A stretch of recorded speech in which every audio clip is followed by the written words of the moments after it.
Welcome back to the deep dive. Look like someone's been doing their homework. You've given us a whole stack of articles on vulnerability management, cybersecurity deep dive. Here we come. Yeah, definitely a hot topic and for good reason. Feels like every other day there's another headline about a data breach or some new hack. It's a constantly evolving landscape. So let's break it down, shall we? What exactly is vulnerability management? I mean, is it more than just, another buzzword? Oh, it's definitely more than just a buzzword. It's a continuous process, really. Okay, so walk me through it. Well, you're constantly trying to find, classify, and figure out how to fix or at least minimize the impact of weaknesses in your systems. Proactive risk reduction, that's the goal. One article mentioned that 60% of breaches happen because patches were available, but never used. Kind of scary when you put it like that. It's like, there are burglars out there, but you leave the front door wide open. Right, makes you think. What's interesting is that it's often not the technology itself that's the weak point. It's the human element. Oh, that makes sense. The patches are ready to go, but they just don't get applied because of things like, lack of awareness, or maybe time constraints, or even worries about compatibility issues. That's where a solid vulnerability management program comes in. It tackles those challenges head on. So it's not just about having the fanciest security software, right? It's about having a plan and actually putting it into action. Where do we even begin with building an effective vulnerability management program? Well, first things first, you need buy-in. And I mean from the top down. From the executives to the IT team, everyone's got to be on board. So we can't just toss this over to the IT department and call it a day. Exactly. It's got to be a team effort involving departments like legal, finance, you name it. Because vulnerabilities can impact any part of the business, right? Absolutely. Everyone needs to be on the same page, singing from the same hymn sheet, so to speak. One article I was reading made a distinction between vulnerability management and patch management. Can you unpack that a bit? Are they the same thing or? They're related for sure, but not exactly the same thing. Okay, I'm all ears. Think of vulnerability management as like your overall war strategy, and patch management is a specific battle tactic. I like that analogy. Patch management is all about applying updates to fix known vulnerabilities, which is super important, but it's just one piece of the bigger picture. Gotcha. So let's say our listeners on board, they agree they need a vulnerability management program. The next question is probably, how much is this going to cost me? That's a fair question, and honestly, the answer is it depends. The articles mention costs ranging from tens of thousands to millions of dollars annually. Yeah, that sounds about right. It really varies depending on the size of the organization, how complex their systems are, all of that. Right. But I'm guessing the cost of not having a program could be far greater in the long run. Oh, without a doubt. A data breach or cyber attack can be devastating. Financial losses, stolen credentials, ransomware, you name it. And don't even get me started on reputational damage. That can be really hard to recover from. Yeah, one article highlighted that exploiting these vulnerabilities can be incredibly profitable for hackers, sometimes costing organizations upwards of $1 million. Ouch. Exactly. Suddenly, investing in a solid vulnerability management program doesn't seem so bad, right? Yeah. It's not just about hypothetical problems. It's about protecting your business, your data, and your hard-earned reputation. You're preaching to the choir here. And let's not forget about those pesky compliance and regulatory requirements, especially in industries like healthcare and finance. Oh, right. EDPATA, PCI, DSS, all that fun stuff. Exactly. So yeah, it's not just about best practices. Sometimes it's about meeting those external requirements as well. Okay, so we've established that a vulnerability management program is pretty much essential. Hmm. But for our listener, what are some tangible benefits they can expect to see after putting one in place? What's the payoff? Well, first and foremost, you gain much clearer visibility into the risks that are lurking within your systems. You'll know exactly what vulnerabilities exist and where you need to focus your efforts. No more guessing games. One of the articles talked about automated and scheduled scans, which sounds like a huge time saver. Oh yeah, automation is key for efficiency. And another big benefit is that you get robust reporting, which allows you to, track your progress, spot trends, and make informed decisions about how you're allocating your resources. So data-driven security decisions. I like it. Exactly. And ultimately, the goal is to be proactive about risk management and to be able to remediate problems quickly. Agility is key. We can't ignore the big elephant in the room, the cloud. More and more businesses are moving their operations to the cloud these days. How does that impact vulnerability management? Does it change the game completely? The cloud definitely brings its own unique challenges to the table. Those traditional vulnerability scanners might not be as effective because they were designed for, systems that are on-premise.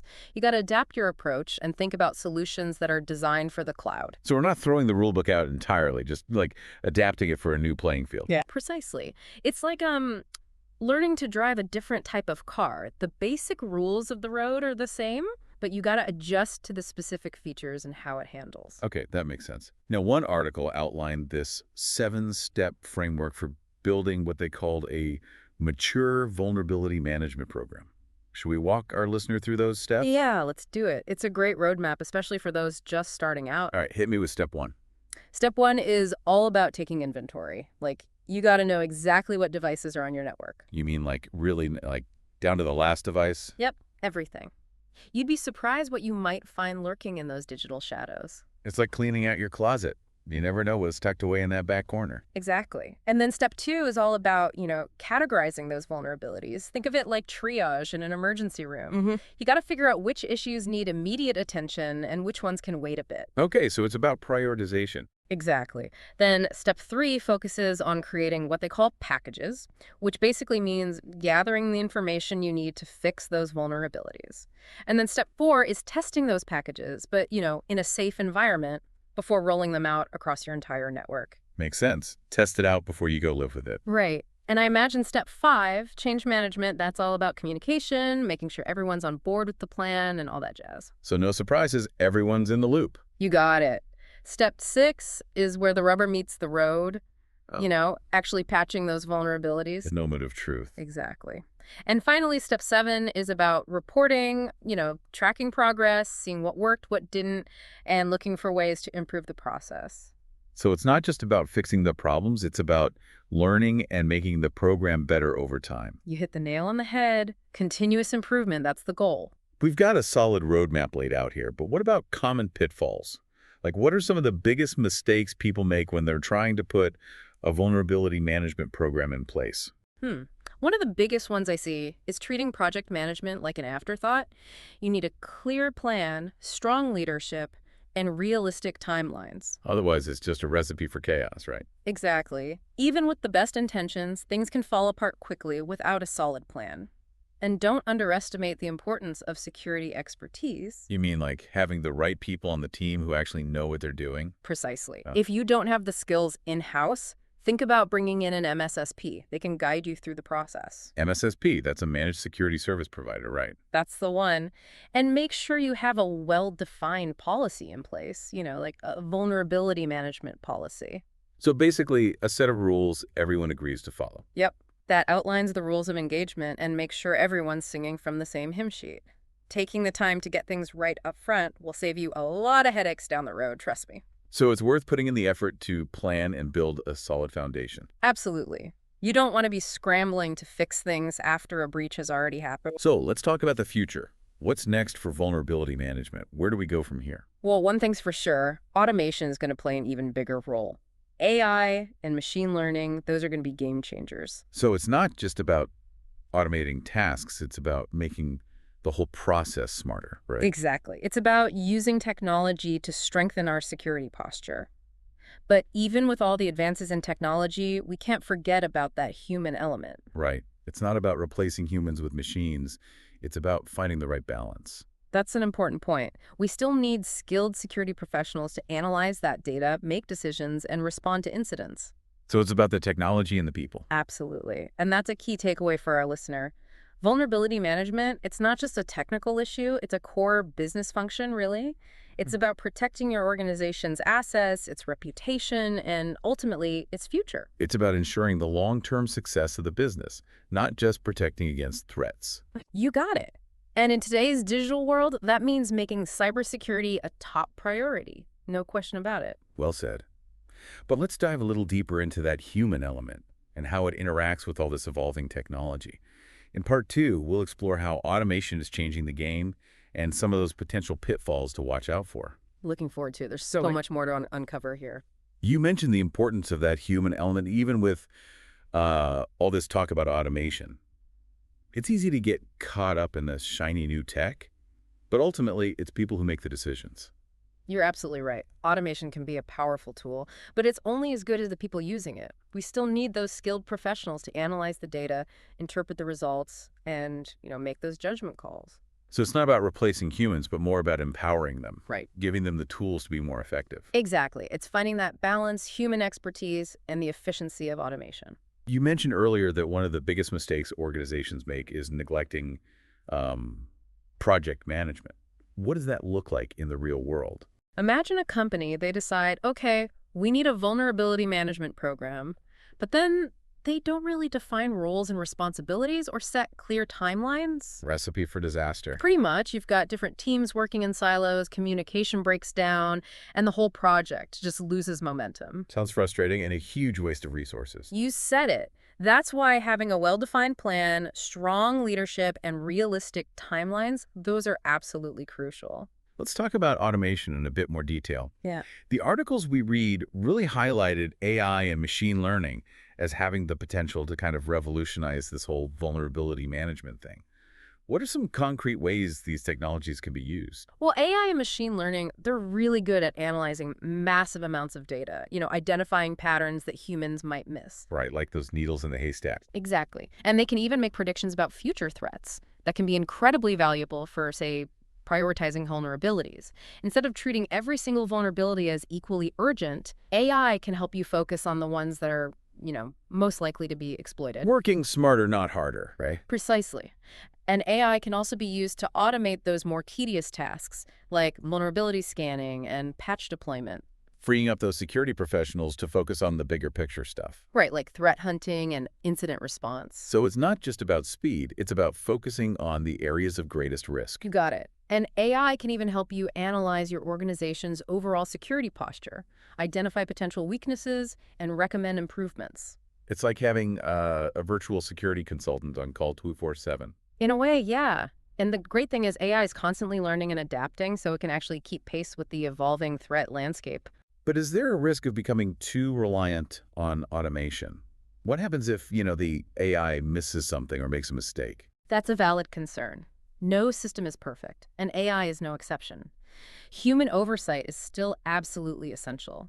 You have to make sure you're using AI as a tool to enhance human intelligence, not replace it. So finding that sweet spot, using the best of both worlds. Exactly. Leveraging the power of AI while maintaining that human control and judgment. Now let's shift gears a bit and talk about compliance and regulatory requirements. The articles mention those being a pretty big driver for implementing a vulnerability management program. Oh, yeah, for sure. Depending on the industry, you might have HIPAA for healthcare or PCI DSS for payment card processing. Right, those acronyms we all know and love. Exactly. And those often have specific requirements like regular vulnerability scans, timely patching, detailed reporting, that sort of thing. So it's not just about protecting yourself from the bad guys, it's also about checking those compliance boxes. Right. And failing to comply with those regulations, that can lead to some hefty fines and, reputational damage you don't want. Nobody wants that. A solid vulnerability management program can actually help you demonstrate compliance and avoid those penalties, which is a good thing. Makes it less of a nice to have than more of a must have, it sounds like. You could say that, yeah. And as more regulations come into play, especially around data privacy and security, that importance of vulnerability management, that's only going to grow. Okay, let's talk cloud security for a minute. Seems like everyone and their grandma is moving at least some of their operations to the cloud. It's the trend, for sure. How does that whole shift to the cloud impact vulnerability management? Cloud environments, they're interesting because that traditional model of securing your network perimeter, it doesn't really apply in the same way. Right, because you're not in control of the physical infrastructure anymore. Exactly. You're basically trusting the cloud provider to secure the underlying infrastructure, but you're still responsible for securing your own applications and data. So it's like a shared responsibility model. Precisely. And that can make things a little more complex because you need to really understand where your responsibility begins and ends. It's not always clear cut. So do those traditional vulnerability scanners still work in a cloud environment? Not always. They were designed to scan systems that are on premises, so they might not be as effective in the cloud. You might need to adjust your approach and look at some cloud-specific security solutions. So it's not just about different tools, it's about a different way of thinking about security. Right. You got to think differently in the cloud. For example, access controls become even more critical. You got to make sure only authorized users have access to sensitive data, and you always got to keep that shared responsibility model in mind. One article mentioned that 43% of cyber attacks target small and medium-sized businesses, or SMBs as they're called. Yeah, they're often seen as easier targets. Right. But only 14% of those SMBs feel like they're actually prepared to defend themselves. That's a pretty scary statistic. What advice would you give to an SMB that's, just starting out with this whole vulnerability management thing? Where do they even begin? Well, first off, I'd say don't get overwhelmed by the complexity of it all. Start with the basics, right? Take inventory of your systems, figure out what your most critical assets are, and implement some basic security controls. Like strong passwords and multi-factor authentication, that kind of thing. Exactly. You don't need to boil the ocean all at once. Start small, get those fundamentals in place, and build from there. So it's about taking those first steps, laying the foundation for a more mature program down the road. Exactly. And remember, you don't have to go it alone. There are tons of resources out there to help SMBs with cybersecurity. You've got free tools, government agencies, industry organizations, all kinds of support. That's good to know. It can feel like you're all alone in this sometimes, but it sounds like there's help out there. There definitely is. And don't be afraid to ask for expert help. If you don't have that expertise in-house, think about partnering with an MSSP. You mentioned MSSPs earlier. Just to remind our listener, what is an MSSP and how can they help? Sure. An MSSP is a managed security service provider. They offer a whole range of security services like vulnerability management, threat detection and response, security monitoring, all that good stuff. So for an SMB that maybe doesn't have the resources or expertise to manage security in-house, an MSSP can step in and help. Exactly. It can be a cost-effective way to improve your security posture without having to hire and train a whole security team. What about larger organizations? Do they typically handle this stuff in-house or do they outsource it? Honestly, it varies. Some large organizations have those dedicated security teams that can handle vulnerability management internally, but others might outsource some of it or even all of it to an MSSP. So there's no one-size-fits-all answer. It depends on the organization. Exactly. It often comes down to, balancing cost, expertise, and how much risk you're willing to tolerate. Let's circle back to that 7-step framework we were talking about earlier. We kind of did a high-level overview, but I'd love to dig a little deeper into a couple of those steps, if you're game. Sure, happy to. Which steps did you have in mind? Let's start with step 1, taking inventory.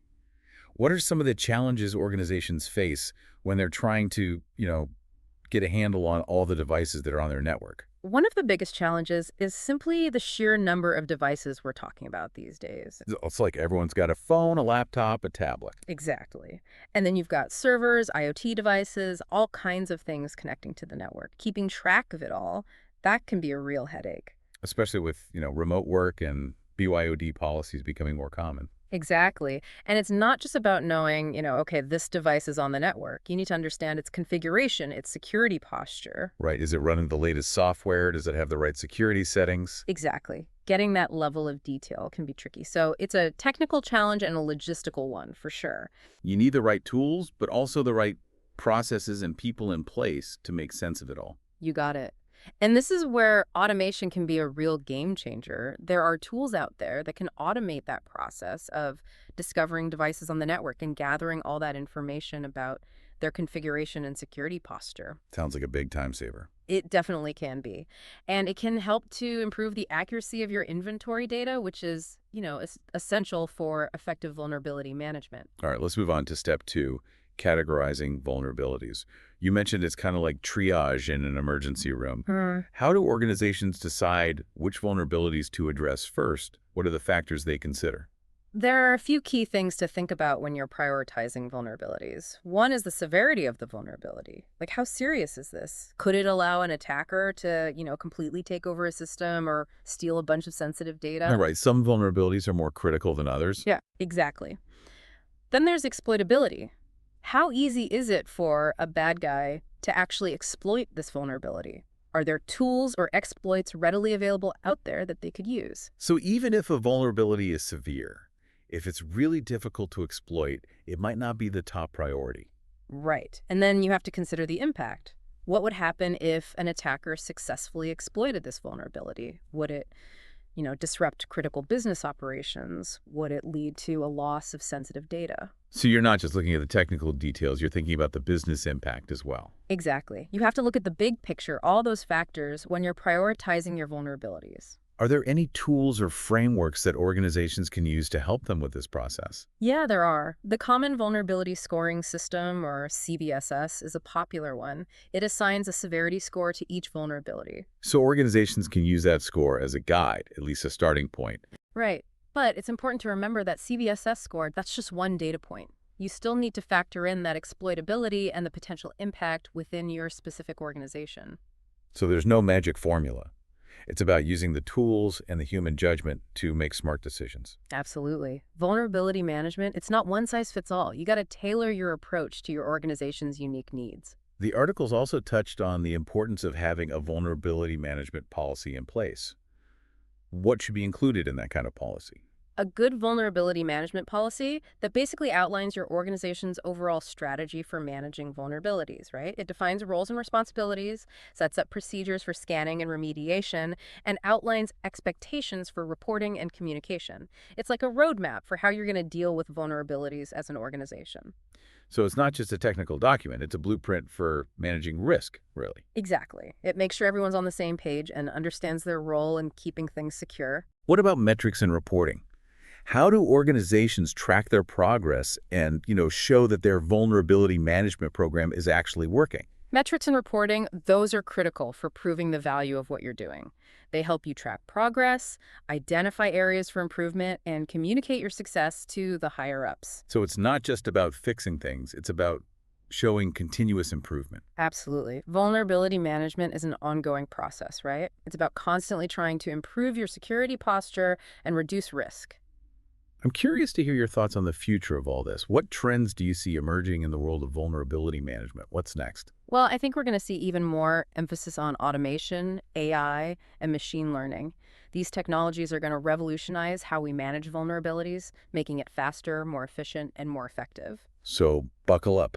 Things are about to get even more high tech. You could say that. We'll see more sophisticated tools and techniques for finding and fixing vulnerabilities. And cloud security, that's going to be a major focus as more organizations move their operations to the cloud. Right, that makes sense. What about the human element? How will the role of those security professionals evolve in this future we're talking about? I think security professionals, they're going to need to keep learning and adapting. They'll need to be comfortable working with AI and machine learning, understand cloud security, and, be able to think critically and make those tough decisions. So it's not just about technical skills, it's about that ability to think strategically and make the right calls. Exactly. That human element, it's always going to be critical. Technology can help us be more efficient, but it's still people who are making those decisions that keep our organizations secure. You mentioned earlier that one of the articles talked about reactive patching. hmm It basically means scrambling to fix things after they've already been exploited. Why is that such a dangerous approach? Reactive patching is like playing whack-a-mole, security edition. You're always one step behind. Exactly. You're constantly chasing the latest exploit, trying to patch vulnerabilities after they've already been used to attack you. It puts you on the defensive, always reacting instead of being proactive. So it's about preventing those fires instead of just putting them out after they start. Exactly. You got to be proactive to stay ahead of the curve and really reduce your risk. That means finding and fixing those vulnerabilities before they can be exploited. So how do you shift from that reactive mode to a more proactive approach? What's the secret sauce? We got to start with a solid vulnerability management program. Regular scans, timely patching, good reporting, all that stuff. And you got to create a culture of security in your organization. Everyone needs to understand the importance of protecting data and, following those security best practices. So it's not just about the technology, it's about people and processes as well. Absolutely. Vulnerability management, it's a team effort. It requires collaboration between IT, security, everyone. Let's talk about costs for a minute. The articles mentioned that the costs of a vulnerability management program can really vary depending on the size and complexity of the organization. Which is true. But is there any way to, quantify the return on investment, the ROI of a vulnerability management program? Like, how do you measure the value of something that didn't happen right? That's the tricky part with security, right? Measuring what didn't happen. But you can try to estimate the potential costs of a data breach and compare that to the cost of putting a vulnerability management program in place. So weighing of costs and benefits, essentially. Exactly. And when you consider those potential financial losses, the reputational damage, the legal headaches that can come with a data breach, investing in vulnerability management starts to look like a pretty good deal. One article mentioned that getting buy-in from the top, from the executives, that's crucial for success. Why is that so important? Is it just about getting the CEO's signature on a piece of paper? It's more than that. It's about having their active support and commitment. Because security is often seen as a cost center, not a profit center. Exactly. Without that support from the top, it's tough to get the budget and the resources you need to do things right. Executives need to understand that security is a priority and be willing to back it up with resources and hold people accountable. So security can't be just an IT thing. It has to be part of the culture of the entire organization. Couldn't have said it better myself. From the top down, everyone needs to be on board. You mentioned communication earlier. How can organizations talk about these security risks and vulnerabilities in a way that makes sense to different stakeholders? You've got technical teams, business leaders, end users. Everyone's got different levels of understanding. Communication is key, for sure. You Yeah. got to tailor your message to your audience. Speak their language. Exactly. With technical teams, you can get into the nitty-gritty details. But when you're talking to business leaders, you got to focus on that business impact. And for end users, keep it simple. Focus on what they need to do to stay safe. So make it relevant, make it actionable. Yep. And be transparent and honest. Don't sugarcoat the risks or downplay the potential consequences. People need to understand the seriousness of the issue. No doom and gloom, but, be realistic. Exactly. Honesty is the best policy. What are some of the common challenges organizations run into when they're actually trying to implement a vulnerability management program? What are some of the roadblocks they might encounter? One of the biggest hurdles is just getting started. It can seem overwhelming, especially if you're new to this whole thing. But remember, you don't have to do everything at once. Start with those basics, build out your program gradually. So don't try to boil the ocean, right? Exactly. Another common challenge is lack of resources. Yeah. Security teams, they're often understaffed, underfunded. You got to make a strong case for those security investments. Show the value, make the business case. Right. And then there are the organizational and cultural challenges. It's not just about the technology, it's about the people and the processes. Let's dive into some of those specific tools and technologies that organizations can use for vulnerability management. We keep talking about vulnerability scanners, but what are those exactly? How do they work? A vulnerability scanner, it's a software tool that scans your network or your systems for known vulnerabilities. Like a security checkup. Exactly. It compares your systems to a database of known vulnerabilities. If it finds a match, it flags it and tells you how to fix it. Pretty straightforward. They're essential, really. They help you quickly identify and prioritize those vulnerabilities so you can take action. Are there different types of vulnerability scanners? Or is it pretty much a one-size-fits-all kind of thing? There are different flavors, for sure. Some are designed for specific types of systems, like web applications or databases. Others are more general purpose. And you've got open source options and commercial options. So organizations can find the right tool for their needs and their budget. Exactly. Just make sure you choose one that can effectively scan the types of systems you have. What about patch management tools? How do those fit into the picture? Patch management tools, they're all about automating that process of applying security patches. They'll download the patches from the software vendors and then deploy them to the systems on your network. It can be a pretty complex process if you're doing it manually, especially if you've got a lot of systems. So it takes the pain out of patching. You could say that, and it helps to reduce your risk because you're making sure those systems are up to date. Keeps those vulnerabilities from being exploited. Exactly. Patch management is crucial for any vulnerability management program. Use those tools to automate as much as possible. We've been talking about AI and machine learning a lot today. Can you give some specific examples of how they're being used in vulnerability management? Sure. One example is in vulnerability prioritization. AI can analyze all that data about vulnerabilities like the severity, exploitability, impact, and then it can help you prioritize and focus your efforts on the ones that pose the biggest risk. So using AI to make smarter decisions. Exactly. And another example is in threat detection. AI can analyze network traffic and system logs to find patterns of malicious activity. Like spotting those attacks that might fly under the radar otherwise. You got it. AI is becoming a really valuable tool for security professionals. And it's only going to get more important as the threat landscape evolves. No question about it. This has been a really fascinating deep dive into vulnerability management. We've covered a lot, from the basics of vulnerability scanning to all the cool stuff happening with AI and machine learning. What are some key takeaways you'd like to leave our listener with today? What should they remember? I think the biggest takeaway is this. Vulnerability management isn't a one-and-done thing. It's an ongoing journey. You got to be constantly vigilant, always adapting, because that threat landscape is always changing. It's a marathon, not a sprint. Exactly. And vulnerability management is not just an IT issue, it's a business issue. You need that collaboration and support from everyone, from the top down. Building that culture of security where everyone understands the risks and takes Yes. responsibility. Absolutely. And remember, security, it's an investment, not a cost. A strong security posture, that's what protects your reputation, prevents those financial losses, keeps the business running smoothly. Powerful points. Vulnerability management, it's not just about checking boxes or, complying with regulations. It's about protecting the entire organization. It's about protecting its assets, its reputation, and its future. And in today's digital world, that's more important than ever. Couldn't agree more. Well, we've covered a ton of ground in parts 1 and 2, but there's still so much more to explore. We'll be back with part 3, where we'll continue this deep dive into vulnerability management. Stay tuned. Going through all this, it really feels like vulnerability management has become like a strategic advantage for organizations. Oh, absolutely.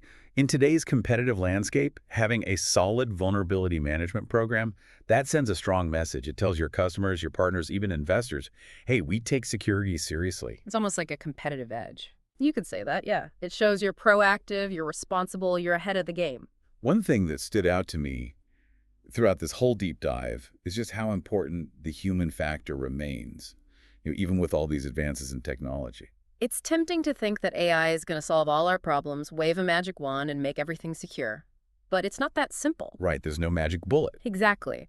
The tools are getting more powerful, for sure, but we still need those skilled professionals to, make sense of the data, make decisions, and adapt to those new threats as they pop up. Let's say our listener is feeling a little overwhelmed by all this. Like, where do I even begin? What's one practical step they can take this week to start making their vulnerability management program better? Start with a risk assessment. You can't protect what you don't know, right? So take a good look at your systems, your applications, your data. Figure out what your crown jewels are, the assets that are absolutely critical to your business.